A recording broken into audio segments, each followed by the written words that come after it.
দেখে সত্যি এক বেকায়দা। হুজুরের এই হাসার ওয়াজ শুনতে শুনতে একজন হইতে হাসিয়ে দিয়ে সে আশা অবস্থায় ঘুমাই রয়েছে, তার মুখ বন্ধ হতে মনে নাই। সে ঘুমাইছে তো ঘুমাই দেন না, যে কজন ঘুমাই গেছিল কথা মনে গিয়ে আজ আরো চেষ্টা উঠে যাবে, ঘুম যখন আসে তখন ঘুম আসবে। তো হাসিয়ে দিয়ে ঘুমাই রয়েছে, ওর ওই আশা দেখতেছে সবাই। হুজুর বলতেন এইভাবে হুজুরের ঘটনাগুলো। হুজুর বলতেন ওনাদের গ্রামে এক ডাক্তার আসছে, নিজেদের স্বাস্থ্য ভাই ডাক্তার, বিদেশের থেকে, সে সময় বিলাত ফেরত বলতো, মনে আছে নাকি? বিলাত ফেরত। তো বিলাত ফেরত ডাক্তার বিলাতেতে পড়ে আসছে, লন্ডনেতে পড়ে আসছে। আসার পরে দেশের ছেলে, দেশের সেবা খেদমতের জন্য কি করা যায় একটা এলান করে দিয়েছে যে আমি 3 দিন ফ্রি চিকিৎসা করব। 3 দিন ফ্রি চিকিৎসা, ওষুধপাতি মেশিন আদি সব নিয়ে আসছে। তো রোগী দলে দলে আসতেছে, উনি দেখতেছেন, টেস্ট করতেছেন, ঔষধ দিচ্ছেন, কেউরে দিচ্ছেন, কেউরে পরামর্শ দিচ্ছেন, কেউরে প্রেসক্রিপশন দিচ্ছেন। তো উনার এক দাদা কায়দা মতো বুড়ো, চোখের উপরের পাত্তা ঝুলে চোখ ডাইয়ে গেছে, এই হাতের চামড়ায় জামার মতো ঝুলিয়ে গেছে, গলার চামড়া গরুর গলগন্ডর গলকম্বলের মতো ঝুলিয়ে গেছে। তো এই বুড়ো এসে বলতেছে ভাই দেখ দি সবাই তো কত ওষুধ দিলে, আমার কি দিয়ে কি হয়েছে? আগে তো লোহা খালি অজব হয়ে যেত, এখন তো সে সাদা যাও খালি ওই তৈ রবিবার হয়ে চলে যায়, কি হয়েছে একটু দেখ দি। উনি পরীক্ষা নিরীক্ষা করিয়ে দেহটে কয়েছে দাদা এ কোন ওষুধই কাজ হবে না, এটা বার্ধক্যজনিত কারণ। কোন কারণ? বার্ধক্যজনিত কারণে এরকম হচ্ছে। ওটা আগে তো আমি দিনের বেলা তারা দেখতাম, রাত্রিও চান্ডা দেই না।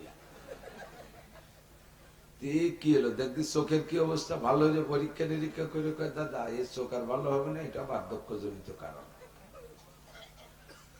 এরপরে বলতেছে বাড়ি আগে যেভাবে হাঁটতে পারতাম সেরকম তো হাঁটতে পারিনি, তো সোজাই দাঁড়াতে পারিনি। এই জায়গায় ক্যালসিয়াম টেলসিয়ামের কি দেখেছি দেখবি দেহেটে কয় কি যে দাদা তোমার আর ক্যালসিয়ামের বয়স নেই, এ বার্ধক্যজনিত কারণ, এর কোনো ওষুধ নেই। যেটাই কয় বার্ধক্যজনিত কারণ, বুড়োর কোনো ওষুধ নেই। বুড়ো বাইয়েছে উঠে ডাক্তারের গাড়ি তুলে 2 চড়, সবাই ওষুধ দাও, সবাই চিকিৎসা করো, আমি যেটাই কই সেটা বার্ধক্যজনিত কারণ। 2 চড়। ডাক্তার কয় দাদা চড় 2টা দিলেন, এটাও বার্ধক্যজনিত কারণ। সবাই বয়স থাকলে বসতেন যে টাইম ভিডিও ডাক্তারে চড়ানো যায় না, বার্ধক্যজনিত কারণ। আল্লাহ পাক আমাদের দোয়া কবুল করতেছে না, আমাদের কিছু দেখাচ্ছে না। আল্লাহ কি শক্তিতে দুর্বল হয়ে গেছে? বার্ধক্যজনিত কারণ। আল্লাহ কয় আমি দেখি ফামাহিলিল কাফিরিনা আমহিলহুম রুয়াইদা, সুযোগ দিয়েছি কাফেরদেরকে, দেখি কত উপরে উঠতে পারে।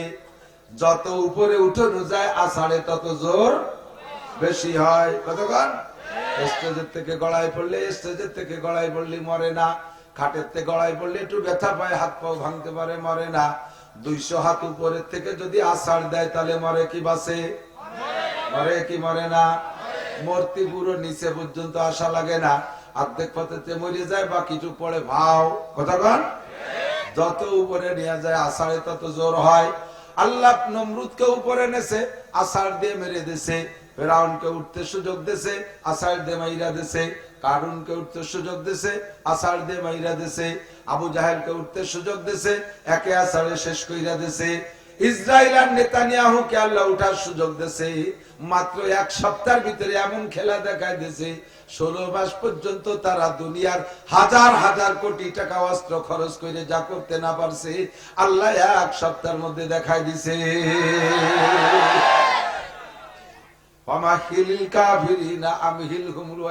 তোমরা খালি কও যে আল্লাহ কি রে, আল্লাহ কি রে, আল্লাহ দেয় না কেন? আল্লাহ কিন্তু দেখি দিই কত উপরে উঠতে পারে। যত উপরে উঠানো যাবে আষাঢ়ে তত জোর বেশি হবে।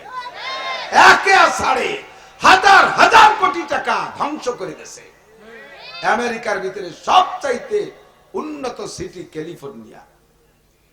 যত তারকা, তারকা মানে আকাশের তারকা না, দুনিয়ার ন্যাংটা তারা, চলচ্চিত্রের নায়িকা, গায়িকা, আজিল ফাজিল, উড়োটে বাধা গিয়া যেগুলো বিলাসিতা লুবি, সেইগুলো ওই জায়গা বসবাস করত। সব ভিটে বাড়ি পুড়াই দিয়েছে, পরনের কাপড় লেংটি পরে পরে যাইয়া ফাঁকা জায়গা দাঁড়ায় কান্দিছে। দেখ গাজার মুসলমানরা কানলি কেমন লাগছিল, কান্দাটা কান্দিয়ে দেখলে উঠে কতক্ষণ? ধরে কে, মারে কে, বাঁচায় কে? আমরা ব্যস্ত হওয়ার দরকার নাই। আমরা তাৎক্ষণিক ভাবে রেজাল্ট না পাইলে মন খারাপ। আল্লাহ পাক বলেন ওয়া ইজা সাআলাকা ইবাদি আন্নি, হে নবী তোমার কাছে আমার বান্দারা জানতে চাইতে পারে আল্লাহ কত দূরে। আমরা বাংলাদেশ থেকে ডাকি তাইতে কি আল্লাহ শোনে না নাকি? আল্লাহ কত দূরে আপনি বলে দেন ফা ইন্নী করিব, ও বান্দা আমি একটু দূরে না। গাজীর বইতে আসছো, বাড়ির মসজিদে আমারে পাইছো, ডাঙ্গার মধ্যে, বিলির মধ্যে, চকের মধ্যে আমারে পাবা না তা না। আমি আল্লাহ তোমার অতি নিকটে, ফা ইন্নী করিব। এই গভীর রাতে উজিবু দাওয়াতাদ দাঈ ইযা দাআন, বিছানা থেকে উঠে আসো, দোয়া করো, আমি তোমার দোয়া কবুল করার জন্য এখনই আমার রহমতকে আখেরি আসমানে পাঠিয়ে দিচ্ছি। এখনই আমার রহমতকে আখেরি আসমানে পাঠিয়ে দিচ্ছি। তুমি দোয়া করবা, আমি কবুল করব। উদউনি আস্তাজিব লাকুম, দোয়া করো, দোয়া কবুল করব। এবার বলি আল্লাহ, এই গাজীর বইতে তো 11 বছর ধরে আসতেছি, কত দোয়াই ভাগাডাঙ্গাতে করে গেলাম, তেমন তো দেইতেই না কিছু। আল্লাহ কয় দোয়া করো ঠিক, কিন্তু দোয়া কবুল না হওয়ার আকামটাও তো করো ঠিক। হোমিওপ্যাথ ঔষধ খাইলে রোগ সারে, কিন্তু হোমিওপ্যাথ ঔষধের একটা দুর্বলতা আছে। হোমিওপ্যাথ ঔষধ খাইয়ে তেঁতুল খালি ঔষধের কাম সারা কাজ হয় না। পিএস খালি দেয় না, হোমিওপ্যাথ ওষুধ খাইছেন নাকি? অন্য অ্যালোপ্যাথ ওষুধ খাইলে ডাক্তারে ওষুধ দিয়ে দেয়, যাও খাওগে। কিন্তু হোমিওপ্যাথ ওষুধ দিয়ে কয় কি, এটা খাওয়া না, ওটা খাওয়া না, হ্যাঁ, চিংড়ি মাছ খাওয়া না, শাক খাওয়া না, মাটির উপরের তা কিছু খাওয়া না, তলের তা কিছু খাওয়া না, শাক খাওয়া না, ইলিশ মাছ খাওয়া না, কই মাছ খাওয়া না, তারপরে হাঁসের ডিম খাওয়া না, হাঁসের গোশ খাওয়া না, গরুর ডিম খাওয়া না, গরুর গোশ খাওয়া না, এক চারটি মানা এটা কিছু খাওয়া না। তার মানে আমার ওষুধই খাওয়া যাবে, কিন্তু এর একটা দুর্বলতা আছে, এইগুলো খালি নষ্ট হয়ে যায়। এই জন্য পাইকারি দরে নিষেধ করে দেয়, ঠিক না?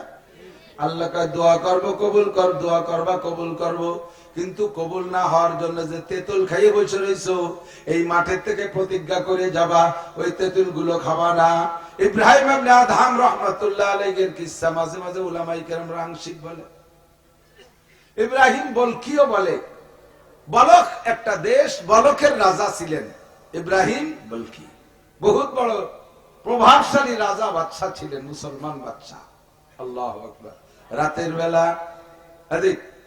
রাতের বেলা একদিন ছাদের উপর দিয়ে, ওনার বিল্ডিং এর ছাদের উপর দিয়ে একজন টক টক করে খড়ম পাই দিয়ে হাঁটতেছে, 4-5 তলা দালানের ছাদের উপর দিয়ে। খড়মের শব্দ শুনে উনি ওখান থেকে ডাক দিয়ে কয়, ছাদের উপরে কে? একজন কয় যে আমি। তুমি কে? আমার, আমি তো অমক। কি খবর ও জায়গা কেন? কয় আমার উট হারাই গেছে, তাই ছাদের পর আইছে নাকি দেখতে এসেছে। উনি খাটের পর রাজপ্রাসাদে শুয়ে গাদা কোথাকার, এই উঠ করে দিচ্ছে দালানের সাথে উঠতে পারে, তা 5 তলা দালান, এত উপরে উঠ আসে। উপরের থেকে ওই লোক বলে, নিচের উঠ যদি 5 তলা দালানের উপরে উঠতে না পারে, রাজপ্রাসাদে অত দামি খাটের ভিতরে শুয়ে আল্লাহর সাথে দেখা হতে পারে না। ছাদের উপরে যদি উঠ না পাই, রাজখাটের উপরে কি করে আল্লাহ রে বাবা? ছোট্ট একটা আওয়াজ করে দিয়ে লোকটা গায়েব হয়ে গেছে, আর লোকের খবর নাই। 5 তলা দালানের পরে এসে যদি উঠ না পাই, তাহলে রাজখাটে শুইয়া আল্লাহ রে বাবা কিভাবে? রাতের বেলা মাইরেটটা দিছে। উনার এই বেড বিছানা বানায় দেয় এক বান্দি, উনার বান্দি খাদেমা, বান্দি সুন্দর করে বিছানা বানায় দেয়, একেবারে জাজিন্ত সুখ দিয়ে, ফুল পাউডার দিয়ে সুন্দর করে সাজায় রেখে দেয়। উনি এসে মধ্যে শুয়ে পড়ে, দীর্ঘদিন পর্যন্ত বান্দিতে খেদমত করে। এই খেদমতের ভিতরে একদিন উনি বাইরে রয়েছে, বান্দিতে বিছানা সুন্দর করে বানাইয়া, ভাই মাঠের মধ্যে আল্লাহ রে পাওয়া যায়, খাটে আল্লাহ রে পাওয়া যায় না, মাঠে পাওয়া যায়, খাটে পাওয়া যায় না, কতক্ষণ? এই জন্য মাঠের মধ্যে আছেন, আল্লাহ রে না পেয়ে বাড়ি যাবেন না, খালি ওই পিকনিক খাবেন না বসে বসে। পিকনিক খাতে কুয়াকাটা না যে এই জায়গায় আছেন, পিকনিক খায় সবাই এখান থেকে এই ফাঁকা মাঠের মধ্যে থেকে আল্লাহরে নিয়ে যাব, আল্লাহরে পেয়ে যাব, খাটে আল্লাহকে পাওয়া যায় না, কতক্ষণ? দীর্ঘদিন বেড বিছানা বানাই দিছে।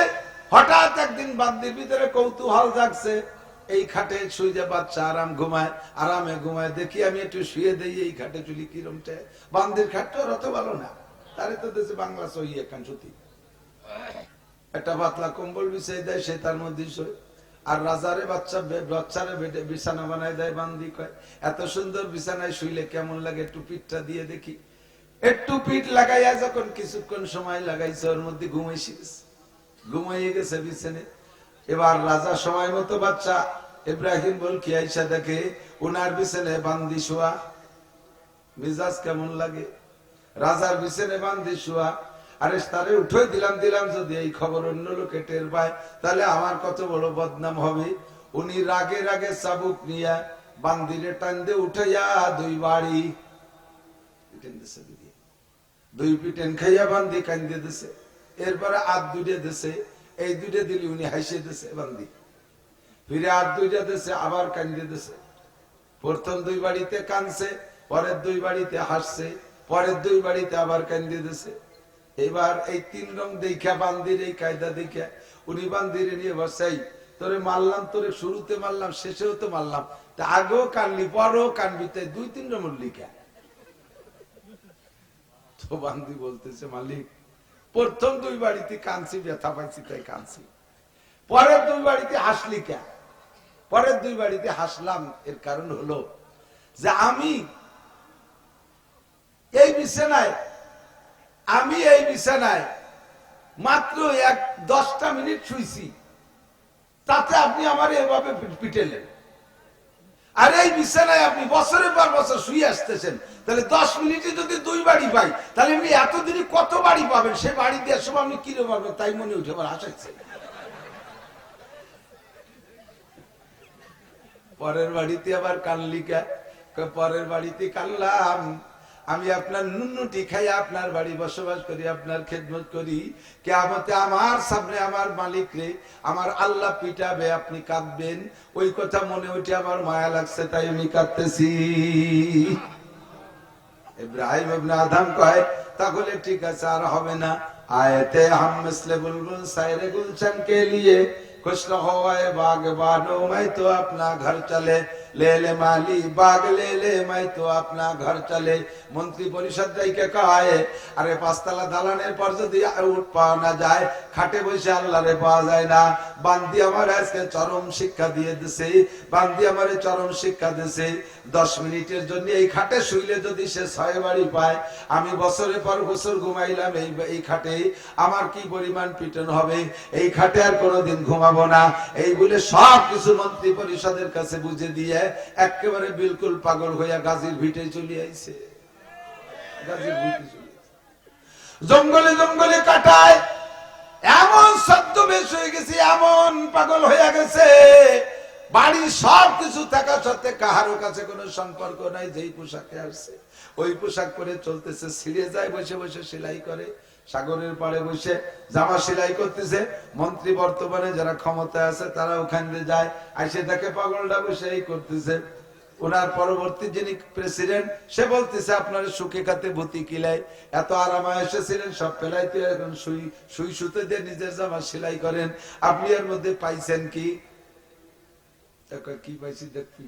কয় দেখা, কলি রাগ করে সুই ডারে বানাইতে ফেলাইতে যা, সুই দিয়ে ছিল যদি তোকে সোয়ে পড়ে, আমার এই সুই দিয়ে কাপড় ছিল যদি তোকে খারাপ, এ সুই রাগ করে ফেলাইতেছে।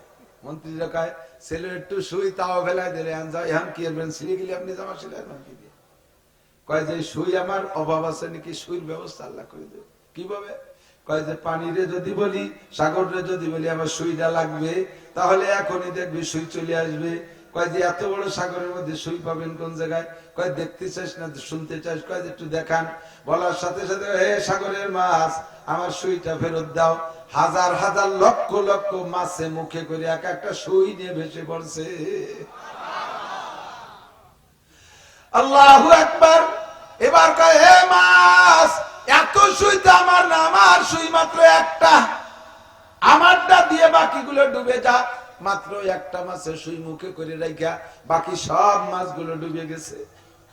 এবার উনি বলেন, যতদিন রাজপ্রাসাদে ছিলাম অতদিন পর্যন্ত মানুষে আমার কথা শুনতো, পশু প্রাণীতে আমার কথা শুনতো না। সব ছেড়ে দিয়ে যখন চলে আসি, পশু পাখি প্রাণী জগৎ সবাই আমার কথা শুনে। মান কানা লিল্লাহ কানা আল্লাহু লাহু, যে আল্লাহর হইয়া যায় আল্লাহ তার হইয়া যায়, আর যে আল্লাহ যার আল্লাহ হইয়া যায় সব কিছু তার হইয়া যায়।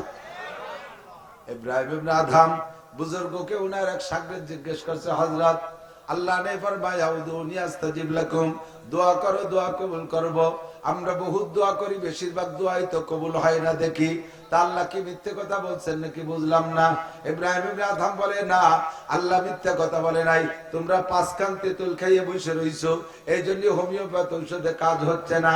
তোমারে দোয়া 5 वजह से कबूल नहीं होती है, 5টা কারণে তোমাদের দোয়া কবুল হয় না। হুজুর বলেন তো 5টা কারণ কি?